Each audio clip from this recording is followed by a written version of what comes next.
നമസ്കാരം, ഏവർക്കും ജ്യോതിർമയി ആസ്ട്രോളജി ചാനലിലേക്ക് എൻ്റെ ഹൃദയംഗമമായ സ്വാഗതം. വ്യാഴത്തിന് എല്ലാ ഗ്രഹങ്ങളെക്കാളും സമസ്ത ദോഷങ്ങളും ദൂരീകരിച്ചുകൊണ്ട് സുഖാനുഭവങ്ങൾ വർദ്ധിപ്പിക്കുവാനുള്ള ശക്തിയുണ്ട്. വ്യാഴം ജ്ഞാനവും സുഖവുമാകുന്നു. സൗരയൂഥത്തിലെ ഏറ്റവും വലിയ ഗ്രഹമാകുന്നു വ്യാഴം. വ്യാഴം ജ്ഞാനത്തെയും ധനത്തെയും സത്കർമ്മത്തെയും ദൈവാധീനത്തെയും ഭാഗ്യത്തെയും സന്താനങ്ങളെയും കുടുംബത്തെയും പ്രതിനിധീകരിക്കുന്നു. 2024 മെയ് 1 ഉച്ചയ്ക്ക് ശേഷം 2:29 വ്യാഴം മേടൻ രാശിയിൽ നിന്നും ഇടവൻ രാശിയിലേക്ക് സംക്രമിക്കുന്നു. മകയിരം പകുതി ഭാഗം, തിരുവാതിര, പുണർദം മുക്കാൽ ഭാഗം എന്നീ നക്ഷത്രങ്ങൾ അടങ്ങിയ മിഥുനക്കൂറുകാരുടെ 2024 വ്യാഴമാറ്റ ഫലം പരിശോധിക്കാം. ഈ നക്ഷത്രക്കാർക്ക് വ്യാഴം 12 വരുന്നതിനാൽ ഔദ്യോഗിക രംഗത്ത് പല ആശയക്കുഴപ്പങ്ങളും അതുപോലെ തന്നെ അനിശ്ചിതാവസ്ഥയും ഉണ്ടാവാം.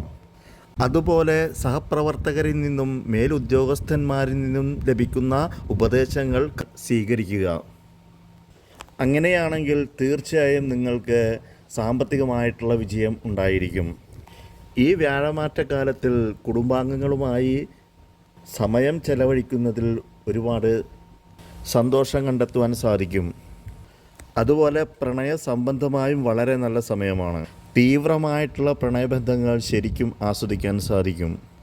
തീരുമാനങ്ങൾ എടുക്കാൻ വളരെ ബുദ്ധിമുട്ടുള്ള സമയങ്ങളിൽ ഈ നക്ഷത്രക്കാരുടെ പങ്കാളികൾ വളരെയധികം സഹായിക്കുന്നതായിരിക്കും തീരുമാനമെടുക്കുവാൻ. കൂടാതെ അവരിൽ നിന്ന് വളരെയധികം മാനസികമായ പിന്തുണ നൽകുന്നതായിരിക്കും. ഈ നക്ഷത്രക്കാർക്ക് വിദേശ സംബന്ധമായി വളരെ നല്ല സമയമാണ്. വിദേശത്ത് ജോലി ചെയ്യുവാനുള്ള അവസരം വന്നു ചേരുകയും വിദ്യാർത്ഥികൾക്ക് പഠനാർത്ഥം വിദേശത്ത് പോകാനുള്ള സാഹചര്യവും ഉണ്ടാകും. വ്യക്തിപരമായ വളർച്ചയ്ക്ക് വിദേശത്ത് പോകുന്നത് വളരെ നന്നായിരിക്കും. ഈ നക്ഷത്രക്കാർക്ക് ഈ വ്യാഴമാറ്റക്കാലം വസ്തുവകകൾ ലഭിക്കുവാനും വാഹനം സ്വന്തമാക്കുവാനും അവസരം വന്നു ചേരും. കാരണം വ്യാഴം 4-ാം ഭാവത്തിലേക്ക് ദൃഷ്ടി ചെയ്യുന്നു. അതുപോലെ ഈ നക്ഷത്രക്കാരുടെ അമ്മമാർക്ക് നല്ല ആരോഗ്യവും അതുപോലെ തന്നെ വളരെയധികം സന്തോഷവും ഉണ്ടായിരിക്കും. പൊതുവെ ഈ നക്ഷത്രക്കാരുടെ ആരോഗ്യം നന്നായിരിക്കും. അതുപോലെ ഈ നക്ഷത്രക്കാർക്ക് നിയമപരമായി പ്രശ്നങ്ങളോ മത്സര പരീക്ഷയോ ഉണ്ടെങ്കിൽ എല്ലാം അനുകൂല സ്ഥിതിയായിരിക്കും. ഭാര്യ ഭർത്തൃബന്ധം സുദൃഢമാകുമെങ്കിലും 2024 ഒക്ടോബർ അവസാനത്തോടുകൂടി തെറ്റുധാരണ മൂലം പല കലഹങ്ങളും ഉണ്ടാകുവാൻ സാധ്യതയുണ്ട്. അതുകൊണ്ട് കലഹം ഉണ്ടാകാതെ നോക്കുവാൻ പ്രത്യേകം ശ്രദ്ധിക്കുക. ആത്മീയമായിട്ടുള്ള വളർച്ചയ്ക്ക് അനുകൂലമായിട്ടുള്ള സാഹചര്യങ്ങൾ വന്നു ചേരും.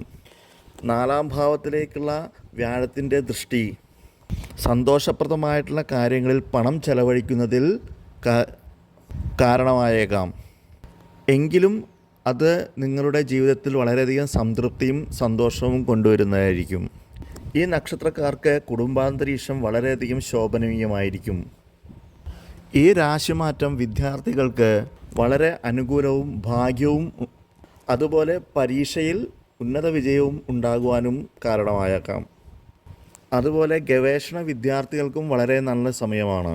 ദാനധർമ്മങ്ങൾ ചെയ്യുകയും അതുപോലെ ആത്മീയ കാര്യങ്ങളിൽ പണം ചെലവഴിക്കുകയും ചെയ്യുകയാണെങ്കിൽ തീർച്ചയായും ഈ നക്ഷത്രക്കാർക്ക് സമൂഹത്തിൽ നിന്നും ഒരുപാട് അഭിനന്ദനങ്ങളും ആദരവും ലഭിക്കുന്നതായിരിക്കും. ഈ നക്ഷത്രക്കാർക്ക് ഒരുപാട് ഗുണാനുഭവങ്ങൾ വർദ്ധിക്കട്ടെ എന്ന് ആശംസിച്ചുകൊണ്ട് നിർത്തുന്നു. നന്ദി, നമസ്കാരം.